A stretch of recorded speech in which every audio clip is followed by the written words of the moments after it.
Dumbo. It was the first day of spring, and all the circus animals had received their babies, except for Mrs. Jumbo. Her baby elephant still hadn't arrived.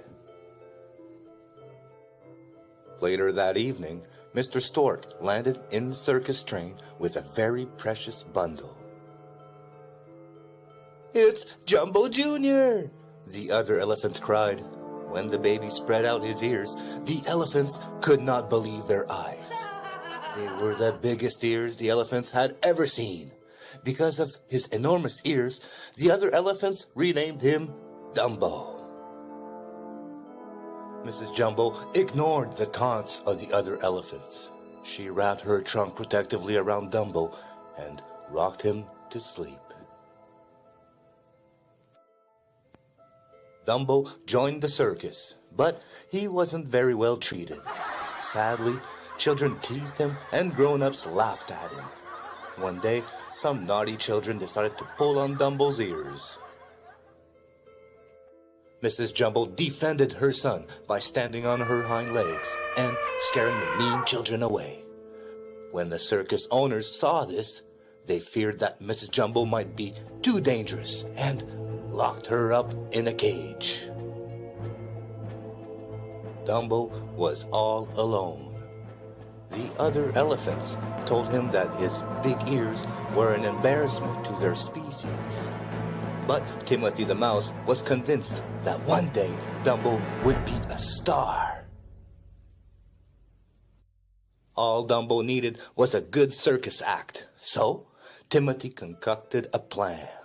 While the ringmaster slept, the mouse snuck into his bedroom and whispered the idea into his ear. The next day, the ringmaster included Dumbo in a circus act. Unfortunately, Dumbo wasn't a very good performer. He tripped over his ears, knocking over the elephant pyramid. The circus tent collapsed. It was a disaster.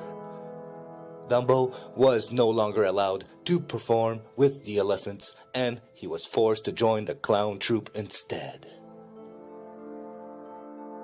In Dumbo's new act, he had to leap from the window of a burning building while clown firefighters put out the fire. The audience roared with laughter when they saw Dumbo's big ears. Dumbo was terribly sad. His mother was still caged, and he was the outcast of the circus. "Don't worry, Dumbo," whispered Timothy.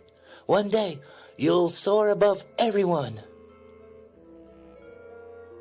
That evening, Dumbo dreamed that he was the star of a magic circus. In his dream, he bounced high on a trampoline and flew through the air. The next morning, Timothy awoke to find 5 crows staring at him. "What are you doing up here?" asked the crows. He suddenly realized that he and Dumbo were in a tree. "You flew here," the crow told him. Dumbo tried to fly, but fell into the water. "You can do it!" cried Timothy encouragingly. But no matter how hard Dumbo tried, he could not seem to fly again. The crows took pity on Dumbo. "Use this magic feather," suggested one of the crows. "Hold it tight, and it will help you fly." Dumbo gripped the magic feather in his trunk and jumped. Instead of falling, Dumbo was flying. He soared like an arrow over the hills and trees, with the crows by his side. "We won't tell anyone you can fly," said Timothy. "We will surprise everyone in the show this afternoon." That afternoon, Dumbo prepared for his big act. "Good luck, Dumbo!" cried Timothy, who was perched in Dumbo's hat. As Dumbo jumped, he dropped the magic feather. He began to plummet full speed toward the ground. "It wasn't the feather that made you fly," the little mouse cried. "You did it on your own." Dumbo didn't believe him. But he spread his giant ears and he flew. Dumbo soared through the air over the astonished crowd.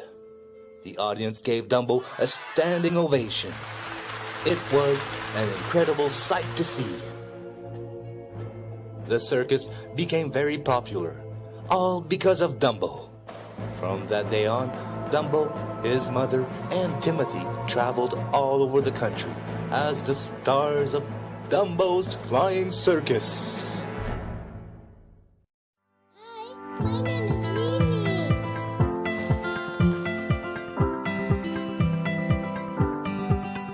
Hi guys, my name is the Great Baby, and today I watched the wonderful story of Dumbo. It was so awesome. Now watch.